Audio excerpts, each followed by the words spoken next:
यवतमाळ जिल्ह्यातील मोहदा येथून कोरपणामागे गिट्टी भरून येत असताना हायवाच्या टायरने पेट घेतल्याने हायवा ट्रकला भीषण आग लागली।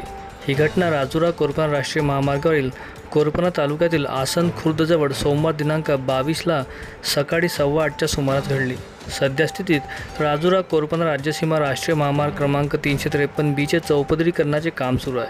या कामासाठी महामार्ग निर्मितीचे काम असलेल्या GR कंपनीद्वारे मोहदा येथून गिट्टी आणली जात आहे। तिथून येत असताना अचानक हायवा क्रमांक HR58C6240 च्या मागील टायरने पेट घेतला। याबाबत रस्त्याने जाणाऱ्या नागरिकांनी ड्रायव्हरला कल्पना दिली। तो लागलीच उतरला, त्यामुळे तोही सुदैवाने बचावला। मात्र कुठलेही अग्निशामक साहित्य नसल्याने त्यांचाही नाईलाज झाला। मार्गाच्या कामाला असलेल्या पाणी टँकरमधून पाईप लावून आग विझवण्याचा प्रयत्न केला।